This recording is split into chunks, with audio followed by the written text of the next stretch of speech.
कहानी की शुरुआत में हमें एक विमान दिखाई देता है जहां मौजूद दो सैनिक द्वितीय वर्ल्ड वॉर समाप्त होने के बाद अपने घर वापस लौट रहे थे। लेकिन तभी उन्हें महसूस होता है कि उनका विमान बरमुडा ट्रायंगल के ऊपर से गुजर रहा है, जिसकी वजह से विमान के सारे उपकरण अजीब तरह से काम करने लगते हैं और कुछ ही देर बाद कुछ विशाल आकार के पक्षी उनके विमान के शीशों से टकराने लगते हैं, जिसके कारण अब उनके लिए विमान को संभाल पाना संभव नहीं था। तभी वह अपने दूसरे साथी के साथ पैराशूट लेकर नीचे कूद जाता है। उस समय वह पास के एक द्वीप पर पहुंच जाता है, लेकिन उसका दूसरा साथी समुद्र में गिरने वाला था, मगर उससे पहले ही एक विशालकाय मगरमच्छ हवा में ही उस सैनिक को खा जाता है। ये देखकर पहले सैनिक की आत्मा कांप उठती है और वह समझ जाता है कि बहुत जल्द उसका अंत भी होने वाला है। अब कहानी कुछ साल बाद दूसरे विमान पर आ जाती है, जहां हाओ नाम का एक आदमी अपनी बेटी लिन के साथ सफर कर रहा था। लिन के साथ उसका बॉयफ्रेंड सेन भी मौजूद था, जिसकी वजह से लिन का पिता हाओ सेन की मौजूदगी से बिल्कुल खुश नहीं था। इसलिए हाओ अपनी बेटी को समझाता है कि वह सेन से दूर रहे, लेकिन उल्टा उसकी बेटी उसे अपनी सीट पर जाकर बैठने को कह देती है, जिसके बाद हाओ गुस्से भरी नजरों से सेन को घूरने लगता है। लेकिन तभी अचानक विमान जोर जोर से हिलने लगता है, जिससे सभी यात्री घबरा जाते हैं और अपने ऑक्सीजन मास्क पहन लेते हैं। असल में यह विमान भी बरमुडा ट्रायंगल के ऊपर से गुजर रहा था, जिसकी वजह से इसके सारे उपकरण काम करना बंद कर चुके थे और फिर पहले की तरह बड़े बड़े पक्षियों के टकराने से विमान के एक इंजन में आग लग जाती है। अब यात्रियों की जान बचाने के लिए पायलट विमान को पास के एक द्वीप पर उतारने की कोशिश करने लगते हैं। उसी समय हवा में ही विमान का एक हिस्सा टूट जाता है, जिसकी वजह से कई यात्री बाहर गिर जाते हैं। तब किसी तरह हाओ लिन के पास पहुंचकर उसे सुरक्षित पकड़ लेता है। दूसरी तरफ पायलट किसी तरह विमान को समुद्र के पानी पर उतार देते हैं, लेकिन तेज रफ्तार होने की वजह से विमान एक पहाड़ से टकरा जाता है और दो हिस्सों में टूटने के बाद यात्रियों वाला हिस्सा हवा में घूमता हुआ सीधे द्वीप के किनारे की तरफ जाने लगता है, जिसके कारण सभी लोग बेहोश हो जाते हैं। कुछ देर बाद जब हाओ को होश आता है तो वह खुद को जिंदा पाता है। फिर वह लिन को संभालते हुए बाहर लेकर आता है, जहां उनका विमान पूरी तरह तबाह हो चुका था और मुश्किल से कुछ ही लोग जिंदा बचे थे। साथ ही सभी को जल्दी ही यह समझ आ जाता है कि उस द्वीप पर ना पीने का पानी था और ना ही किसी फोन में सिग्नल आ रहा था। इसलिए सभी लोग जल्दी जल्दी यात्रियों के सामान से जरूरी चीजें इकट्ठा करने लगते हैं ताकि उनका इस्तेमाल समझदारी से किया जा सके। लेकिन कहीं ना कहीं हाओ समझ चुका था कि इस तरह वे लोग ज्यादा से ज्यादा 2 दिन तक ही जिंदा रह पाएंगे। इसलिए वह हिम्मत करके पास के जंगल में जाकर खाने और पानी का इंतजाम करने का फैसला करता है। तब उसके साथ सेन और बचे हुए लोगों में से एक प्रोफेसर भी जंगल के अंदर जाते हैं। वहाँ कुछ दूर चलने के बाद वे लोग एक छोटी सी झोपड़ी के पास पहुँच जाते हैं, जो साफ तौर पर उसी बचे हुए सैनिक ने रहने के लिए बनाई थी। अंदर जाने के बाद उन्हें वहाँ कई हथियार मिलते हैं और साथ ही उन्हें अंग्रेजी में लिखी हुई एक डायरी भी मिलती है, जिसे पढ़कर उनके साथ आया प्रोफेसर बताता है कि डायरी के अनुसार इस द्वीप पर विशालकाय राक्षसी जीव मौजूद हैं। ये सुनते ही हाओ डर जाता है और तुरंत सेन के साथ वापस किनारे की तरफ जाने लगता है ताकि बाकी लोगों को इस खतरे के बारे में बता सके।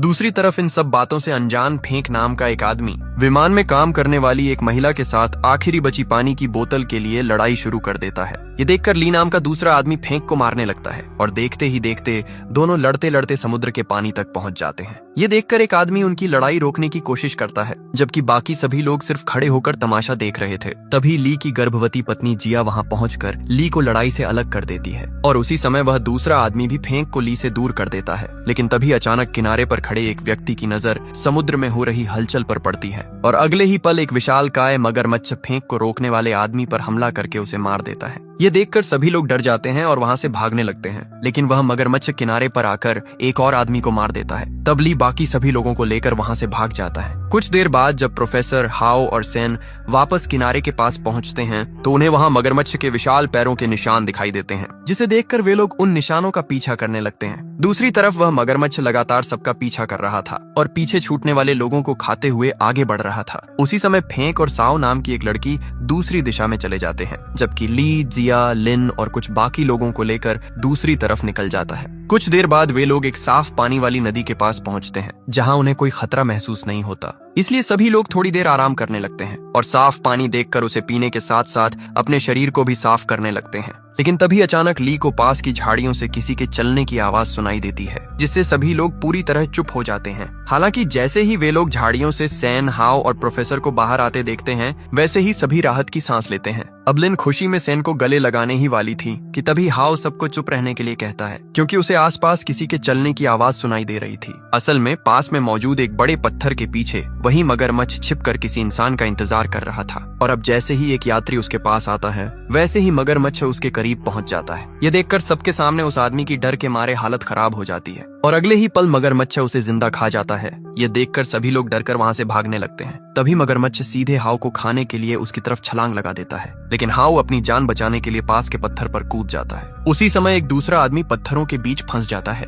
और मगरमच्छ बेरहमी से उसे भी खा जाता है। लेकिन हाउ को भागने का मौका मिल जाता है और वह फिर से बाकी लोगों के पास पहुंच जाता है। अब सभी की जान बचाने के लिए हाउ उन्हें उस सैनिक की झोपड़ी तक ले आता है, जहां उन्हें कुछ हथियार मिलते हैं और रात में अपनी जान बचाने के लिए सभी लोग वहीं रुकने का फैसला करते हैं। अगली सुबह हाउ जल्दी उठकर जंगल में फल ढूंढने के लिए निकल जाता है। दूसरी तरफ फेंक अभी भी साओ के साथ जिंदा था और साओ की बातों से साफ पता चल रहा था कि वह बहुत ही बेफिक्र लड़की थी, क्योंकि इतनी मुश्किल हालत में भी उसे अपनी जान की चिंता नहीं थी, बल्कि वह अपने फॉलोअर्स के बारे में सोचकर परेशान हो रही थी। अब चलते चलते फेंक और साओ एक मकड़ी के जाल के पास पहुंच जाते हैं, जहां गलती से साओ एक पेड़ से टकरा जाती है, जिसकी वजह से उसके पूरे शरीर पर हरे रंग का चिपचिपा पदार्थ लग जाता है। तब फेंक उसका मजाक उड़ाने लगता है और बाद में दोनों पास की नदी की तरफ जाते हैं ताकि साओ खुद को साफ कर सके। लेकिन उन्होंने इस बात पर ध्यान नहीं दिया कि वह चिपचिपा पदार्थ असल में उस द्वीप की विशाल मकड़ियों के अंडे थे, जिन्हें उन्होंने नष्ट कर दिया था। दूसरी तरफ अब लिन की भी नींद खुल जाती है और वह सेन को जगाकर हाउ को बाहर ढूंढने के लिए निकलती है।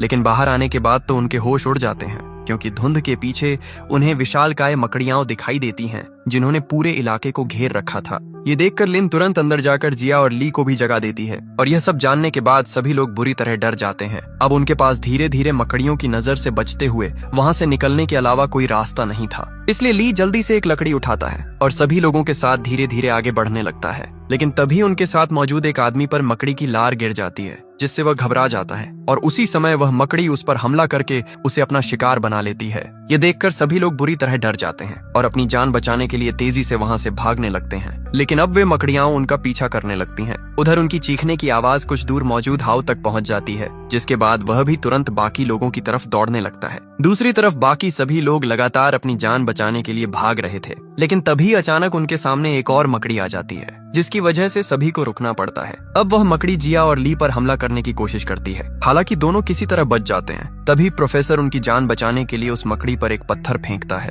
जिससे मकड़ी गुस्से में उसकी तरफ दौड़ने लगती है। ये देखकर प्रोफेसर बाकी लोगों से अलग होकर जंगल के अंदर भाग जाता है और लियव सेन उसकी मदद के लिए जाने ही वाले थे कि तभी वहां और भी मकड़ियां पहुंच जाती हैं, जिसकी वजह से उन्हें भी दूसरी तरफ भागना पड़ता है। अब अपनी जान बचाने के लिए सभी लोग पास की झाड़ियों में छिप जाते हैं और मकड़ियों के वहां से जाने का इंतजार करने लगते हैं। उसी समय वे मकड़ियां पेड़ों पर चढ़ जाती हैं और तभी वहां हाउ भी दौड़ता हुआ पहुंच जाता है। अब हाउ की नजर बाकी लोगों पर पड़ जाती है, लेकिन मकड़ियां ऊपर मौजूद थीं, इसलिए वह उनके पास नहीं जाता, बल्कि खुद मकड़ियों को देखकर जोर से चिल्ला देता है, जिससे उन सारी मकड़ियों का ध्यान उसकी तरफ चला जाता है और वे सभी अब हाउ का पीछा करने लगती हैं, जिसकी वजह से बाकी लोगों को वहां से भागने का मौका मिल जाता है। दूसरी तरफ हाउ अपनी जान बचाने के लिए फिर से उसी झोपड़ी में पहुंच जाता है, जहां प्रोफेसर पहले से ही छिपा हुआ था। लेकिन अंदर आने के बाद हाउ देखता है कि वे मकड़ियां बाहर खड़ी होकर उनका इंतजार कर रही हैं और जब काफी देर तक वे दोनों बाहर नहीं निकलते तो मकड़ियां अपने पैरों से झोपड़ी पर हमला करना शुरू कर देती हैं। उसी समय प्रोफेसर बुरी तरह घायल हो जाता है। यह देखकर हाउ मकड़ी के पैरों पर कई बार हमला करता है, लेकिन प्रोफेसर बहुत ज्यादा घायल हो चुका था, जिसकी वजह से हाउ उसे बचा नहीं पाता। अब इसके बाद वह मकड़ी हाउ पर हमला करना शुरू कर देती है, जिससे बचने के लिए हाउ दीवार तोड़कर बाहर निकल जाता है। लेकिन वह मकड़ी अपने नुकीले पैर से हाउ के पैर को पकड़कर उसे खींचने लगती है। तब अपनी जान बचाने के लिए हाउ सबसे पहले उस मकड़ी का पैर काट देता है और फिर एक ग्रेनेड की पिन निकालकर उसे मकड़ी की तरफ फेंक देता है, जिससे विस्फोट होते ही वह मकड़ी मर जाती है और हाउ वहां से भाग निकलता है। दूसरी तरफ ली बाकी लोगों को लेकर लगातार आगे बढ़ रहा था। उसी समय वे लोग एक छोटी नदी के पास पहुंच जाते हैं, लेकिन नदी पार करते वक्त वही मगरमच्छ उन पर हमला कर देता है। उस समय वह लिन को अपना शिकार बनाने के लिए उसकी तरफ बढ़ रहा था। ये देखकर सेन उसकी जान बचाने की कोशिश करता है, लेकिन खुद ही मगरमच्छ के सामने पहुंच जाता है। हालांकि मगरमच्छ उसे खाता उससे पहले ही हाउ वहां पहुंच जाता है और वह सेन को बचा लेता है। इसके बाद हाउ एक खंजर निकालकर मगरमच्छ को अपनी तरफ आने के लिए उकसाता है, जिससे मगरमच्छ उसकी तरफ बढ़ते हुए दूसरी तरफ पानी में गिर जाता है और इसी मौके का फायदा उठाकर सभी लोग वहां से निकल जाते हैं। अब लिन हाउ को गले लगाकर अपने बुरे व्यवहार के लिए माफी मांगती है और हाउ भी उसे माफ कर देता है। दूसरी तरफ फेंक और साव साफ पानी वाली जगह पर पहुंच चुके थे, जहां साव खुद को साफ करने लगती है। उस समय वह काफी सुंदर लग रही थी, जिसकी वजह से फेंक उसके करीब जाकर उसे पटाने की कोशिश करता है, लेकिन साव उसका इरादा समझ जाती है और उसे दूर रहने के लिए कहती है। लेकिन जब फेंक उसकी बात नहीं मानता तो साव उसे लात मार देती है। तभी अचानक पानी के नीचे से मगरमच्छ निकलकर साव का पैर पकड़ लेता है और उसे नीचे खींचने लगता है। उस समय साओ डर के मारे फेंक का पैर पकड़ लेती है, लेकिन फेंक उसकी मदद करने के बजाय उसे लात मारकर मगरमच्छ के हवाले कर देता है। दूसरी तरफ हाओ बाकी लोगों के साथ अभी भी जंगल में था, जहाँ चलते चलते वे कहानी की शुरुआत में क्रैश हुए विमान के मलबे तक पहुंच जाते हैं। वहाँ तलाश करने पर हाओ को एक मशीन गन और एक रेडियो मिलता है, और हैरानी की बात यह थी कि वह रेडियो अभी भी काम कर रहा था। तब लिन उसकी मदद से सेना से संपर्क करती है और उन्हें उस द्वीप के बारे में बताकर मदद भेजने के लिए कहती है, जिस पर सेना के लोग भी मदद भेजने के लिए तैयार हो जाते हैं। अब इसके बाद हाओ और बाकी सभी लोग जल्दी जल्दी समुद्र किनारे की तरफ जाने लगते हैं, क्योंकि कुछ ही घंटों में उनके लिए मदद आने वाली थी। लेकिन तभी रास्ते में उन्हें फेंक दिखाई देता है, जिसे जिंदा देखकर सभी लोग हैरान रह जाते हैं। हालांकि किसी की भी इच्छा नहीं थी कि फेंक उनके साथ चले, लेकिन इंसानियत की वजह से वे लोग उसे अपने साथ आने देते हैं। हालांकि आगे बढ़ने से पहले हाओ फेंक को धमकी देता है और उसे लिन वसेन से दूर रहने के लिए कहता है। कुछ देर चलने के बाद सभी लोग एक बड़ी नदी के पास पहुंच जाते हैं, और समुद्र किनारे तक पहुंचने के लिए उस नदी को पार करना बहुत जरूरी था। लेकिन जिया गर्भवती होने की वजह से तैर नहीं सकती थी, इसलिए हाओ और बाकी लोग मिलकर उसके लिए एक छोटा सा बेड़ा तैयार करते हैं। अब हाओ एक रस्सी को उस बेड़े से बांधकर तैरते हुए नदी के दूसरी तरफ पहुंच जाता है, और बाकी लोगों को रस्सी की मदद से जिया के बेड़े को धक्का देकर दूसरी तरफ पहुंचाना था। लेकिन जैसे ही वे लोग थोड़ा आगे बढ़ते हैं, हाओ को कुछ अजीब महसूस होता है, और तभी उसकी नजर पानी में तेजी से उनकी तरफ बढ़ते मगरमच्छ पर पड़ती है। ये देखकर सभी लोग डर जाते हैं और तेजी से हाओ की तरफ बढ़ने लगते हैं। उस समय हाओ सबसे पहले सेन और लिन को पानी से बाहर निकालता है, लेकिन दूसरी तरफ फेंक डर के मारे वापस तैरकर पुराने किनारे की तरफ जाने लगता है। हालांकि अब भी जिया और ली पानी में ही मौजूद थे, और ली सिर्फ जिया को बचाने की कोशिश कर रहा था, लेकिन मगरमच्छ बहुत ज्यादा करीब आ चुका था। तभी जिया बेड़े को तेजी से आगे धक्का देती है, और मगरमच्छ के हमले के समय वह ली को बचाने के लिए खुद को खतरे में डाल देती है। लेकिन उसी दौरान ली अपनी जान की कुर्बानी दे देता है ताकि जिया बच सके। अब हाओ और बाकी लोग जिया को अपनी तरफ खींच लेते हैं, लेकिन जिया ली की कुर्बानी की वजह से बहुत टूट जाती है और सभी लोग रोने लगते हैं। तभी सेन और लिन किसी तरह उसे संभालते हैं, लेकिन उसकी चीखने की आवाज की वजह से वह मगरमच्छ फिर से उनकी तरफ बढ़ने लगता है। इतना ही नहीं, फेंक भी अब उसी किनारे की तरफ आ जाता है। अब मगरमच्छ को आते देखकर हाओ सभी को वहां से भागने के लिए कहता है और खुद मशीन गन लेकर मगरमच्छ पर गोली चलाने लगता है, लेकिन गोलियों का उस पर कोई असर नहीं होता और हाओ भी फिर से पीछे हटकर भागने लगता है। उस समय मगरमच्छ फिर से उनका पीछा करने लगता है और एक बार फिर वह हाओ को पकड़ने ही वाला होता है, लेकिन आखिरी समय में हाओ एक तरफ छलांग लगाकर अपनी जान बचा लेता है और मगरमच्छ आगे बाकी लोगों की तरफ बढ़ जाता है। उसी समय जिया और बाकी लोग अलग अलग दिशा में भाग जाते हैं और लिन भी फेंक के साथ दूसरी तरफ चली जाती है, लेकिन तभी मगरमच्छ फेंक और लिन का पीछा करने लगता है। रास्ते में फेंक का पैर फिसल जाता है और वह गिर जाता है। यह देखकर लिन उसे उठाने की कोशिश करती है, लेकिन फेंक उसे बचाने के बजाय उल्टा लिन को मगरमच्छ की तरफ धक्का दे देता है और खुद आगे भागने लगता है। अब मगरमच्छ सीधे लिन की तरफ बढ़ने लगता है, लेकिन उसी समय हाओ वहां पहुंचकर मगरमच्छ पर गोली चलाता है, जिससे मगरमच्छ का ध्यान उसकी तरफ चला जाता है और लिन को वहां से भागने का मौका मिल जाता है। हाओ लगातार मगरमच्छ पर गोली चलाता रहता है और लगातार गोली लगने की वजह से मगरमच्छ घायल हो जाता है, लेकिन उसी दौरान एक गोली फेंक को भी लग जाती है, जिससे उसका पैर काम करना बंद कर देता है। अब मगरमच्छ घायल फेंक को देखकर उसकी तरफ बढ़ता है, लेकिन गलती से लिन उसके पूंछ में फंस जाती है और मगरमच्छ उसे साथ लेकर आगे बढ़ जाता है। इसी बीच फेंक अचानक डर के कारण हार्ट अटैक से मर जाता है और मगरमच्छ उसे खाकर अपनी गुफा की तरफ चला जाता है। अब हाओ और बाकी लोग भी उसका पीछा करते हुए उस गुफा तक पहुंच जाते हैं। रात हो चुकी थी और मगरमच्छ गुफा के अंदर सो रहा था। तभी जिया को बाहर जाने के लिए कहा जाता है, लेकिन बाहर निकलने से पहले वह ली की लाश देख लेती है, जिसे देखकर वह फिर से रोने लगती है, लेकिन अपनी आवाज को रोककर वह खुद को संभाल लेती है और बाहर की तरफ बढ़ती है। अब हाओ धीरे धीरे मगरमच्छ की पूंछ की तरफ बढ़ता है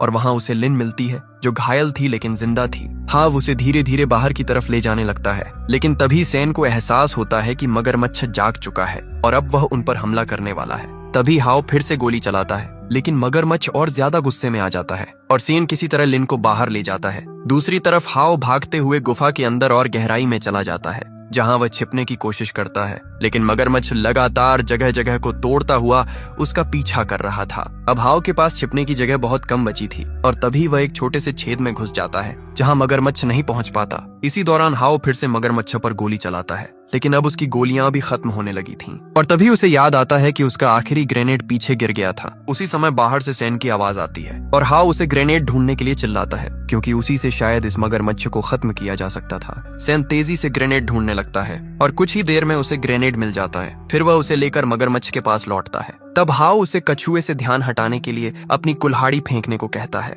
जैसे ही मगरमच्छ उसकी तरफ आता है, सेन ग्रेनेड उसके मुंह के पास फेंक देता है और जोरदार धमाका होते ही मगरमच्छ अंदर से हिल जाता है और जमीन पर गिर जाता है। हाओ अब बाहर आकर पत्थर के पीछे छिप जाता है और मगरमच्छ को मरता देखकर राहत महसूस करता है। तब वह सेन की तारीफ करता है और उसे लीन के साथ रहने की अनुमति दे देता है। लेकिन तभी अचानक पता चलता है कि मगरमच्छ अभी पूरी तरह मरा नहीं था और वह आखिरी बार हाओ पर हमला कर देता है। लेकिन हाओ तुरंत खंजर उठाकर उसकी गर्दन और पेट पर वार करता है और इस बार वह मगरमच्छ पूरी तरह मर जाता है। अब सेन तुरंत हाओ को मगरमच्छ के नीचे से बाहर निकालता है और सभी लोग तेजी से समुद्र किनारे की तरफ दौड़ने लगते हैं। वहां पहुंचते ही वे देखते हैं कि आसमान में हेलीकॉप्टर आ चुके हैं और सेना की मदद आखिरकार पहुंच गई थी। सभी लोग राहत की सांस लेते हैं। लीन और जिया एक दूसरे को देखकर भावुक हो जाती हैं और हाओ भी दूर आसमान की तरफ देखकर शांत हो जाता है। अब धीरे धीरे सभी लोग सुरक्षित स्थान की ओर ले जाए जाते हैं और जो लोग बच गए थे वे हेलीकॉप्टर में बैठकर उस खतरनाक द्वीप को पीछे छोड़ देते हैं। अब वह बरमूडा ट्रायंगल का रहस्यमय द्वीप फिर से खामोश हो जाता है, जहां सिर्फ टूटे हुए विमान के टुकड़े और खतरनाक जीवों के निशान रह जाते हैं और इस तरह यह पूरी भयावह यात्रा आखिरकार खत्म हो जाती है। अगर वीडियो पसंद आया हो तो वीडियो को लाइक करें और चैनल को सब्सक्राइब करें। धन्यवाद।